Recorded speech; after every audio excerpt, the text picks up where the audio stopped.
Hello and welcome everybody. This is Tammy Mangus, Superintendent of Schools, bringing to you the third in a four-part video series discussing Monticello Central School District's budget.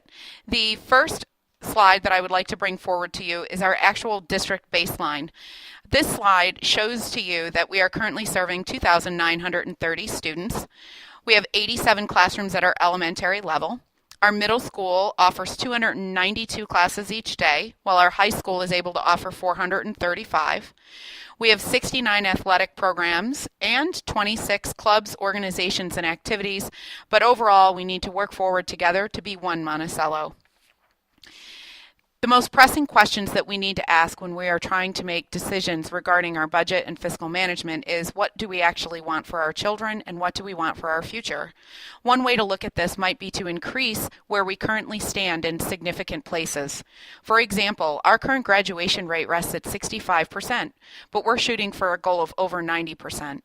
In order to do the right thing for our children, we need to make fiscal choices based on what we want for our children and our future. As a result of this, our Board of Education has set forth some goals that allow us to focus our attention fiscally on how we spend our money. The first Board of Education goal is that the Board of Education will continue to monitor, evaluate, and assess student improvement. We as a school district are not just looking at whether or not students are passing or failing. We want to pay particular attention to the growth of our students. The second goal, the Board of Education will budget strategically to guarantee fiscal strength in coming years, seeks to take a look at our overall fund balance, which has been a concern to some community members. Third, the board will update, maintain, and enhance school facilities. The board definitely wants to partner with constituency groups and the facilities planning group in order to make crucial decisions to ensure that our facilities are safe, that we are able to put forward the security upgrades to make sure that our students feel safe and are safe every day that they come to school. But in addition to that, we want to make sure that we are building a facility and a campus that shows the sense of pride that we have in our school district. Finally, the fourth goal of the Board of Education is to seek to model and maintain its expectation that all staff and students will exhibit respect, responsibility, and kindness. This is one of the most critical goals. This Board of Education is fully aware of the fact that without a cultural shift, any program that we seek to put into place will not be fully successful. Moving forward in attaining our goals, we seek to take a look at how this is accomplished. First of all, we have to create a student-centered culture. We have to talk about things such as, is the child learning? And if the child is not learning, what will we do about that? To ensure appropriate student growth, we need to make sure that we have the right staffing in place, and we need to make solid program choices.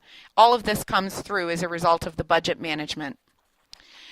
To do this, each year, the Board of Education sets up a budget calendar that includes general information regarding Board of Education presentation, and then of course we also work in our actual budget workshops where the Board of Education seeks to discuss with administration the things that we're seeking to spend money on in line with those Board of Education goals. Of course, this year's budget has additional open questions and challenges. First and foremost, we have our eye on that casino. And secondly, we have that unappropriated fund balance, which we need to keep a close eye on. Speaking first about the casino, one thing that we need to take special note of is the fact that many believe that out of the gate we will have high tax revenue from the casino, when in fact a pilot, a payment in lieu of taxes, was arranged for with the company that did receive the award to bring forward the casino and the resort property. That means we will see a portion of the overall tax revenue that is paid in a cash format as opposed to receiving the overall tax base as a result of the value of the property. Secondly, in terms of the casino, we have to take a look at population and building use. We have to look at enrollment projections, what might occur as we work through the overall build of the resort and casino, and how our buildings are currently being used. Many of you know that we have spent the past 2 years working through several focus groups in order to ensure that overcrowding at any of our elementary schools and programmatic inequality is addressed through these task force committees. We have actually worked forward to build a new committee for this year. It is called the Enrollment Projections and Growth Committee. This committee is there to be the sort of watchdog to pay attention to what's happening in the local community so that we can address programmatic choices immediately and pay attention to that enrollment in the event that we face a surge or a decline. Our next slide brings us to the appropriated fund balance versus the unappropriated fund balance. Appropriated fund balance is money set aside in a specified reserve by the Board of Education. These monies are to be used for the purposes stated by the reserve. For example, we have a workman's comp reserve, unemployment reserve, a tax cert reserve, and reserve for employee benefits and accrued liabilities. The appropriated fund balance for the Monticello Central School District currently rests at $6,024,973. In addition to that, we have an unappropriated fund balance. This is the total fund balance in the general fund in excess of the appropriated fund balances. Our current unappropriated fund balance rests at 22% of the overall current budget. So looking at our unappropriated fund balance sheet, you will notice in the 2012-2013 school year that the overall approved budget was $77 million. However, we only actually received $74.7 million in revenue, and our overall expenditures rested at $74 million. During this school year, the Board of Education had made a decision that we would seek to use $5.5 million from the unappropriated fund balance to offset the overall levy. What this means is that if we had a deficit in our budget of any amount, we would begin using some of that unappropriated fund balance. However, as a result of the BOCES refund that you see along the bottom in the amount of $2.3 million, we actually did not have our expenditures outweigh our revenues as planned, leaving us with a surplus of $614,000. In the 2013-2014 school year, our overall approved budget was $80 million. Our revenues for that year came in at approximately $77.5 million, while our expenditures rested near to $74 million. Overall, we had a surplus of $3.5 million that year, which was fed by that BOCES refund to the tune of $2.5 million. This surplus is what leads us to have an unappropriated fund balance that grows year to year. Now, as you can see, moving into this year, we have an overall approved budget of $83 million. Our revenues currently rest at $80 million, and our expenditures, including all payroll to the end of the year, is tallied at $76 million.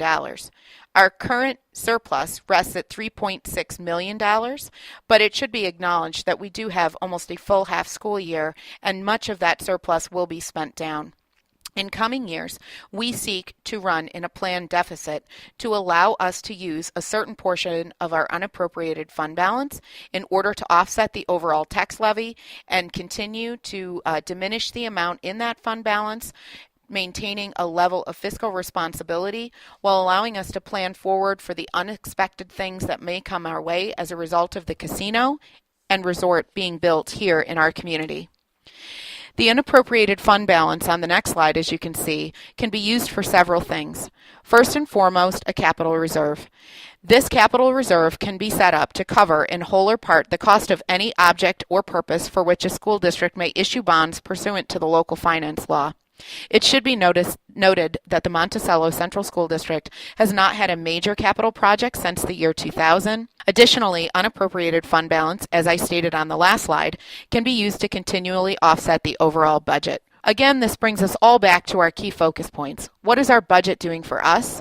What is it doing for our goals? Remember, this Board of Education continues to monitor, evaluate, and assess student improvement. We want to use funds responsibly to ensure that we are making the right strides so that our students can grow in a greater than average format. Secondly, this board wants to budget strategically. First of all, we want to guarantee fiscal strength in the coming years, but secondly, we want to make sure that we are fiscally responsible to our taxpayers, offsetting that overall tax levy, and seeking in these coming years to make sure that we are bringing down the amount of monies being carried over into that unassigned fund balance. Third and foremost, the board wants to make sure that they update, maintain, and enhance those school facilities to make sure that when people enter our campuses, they feel a sense of pride.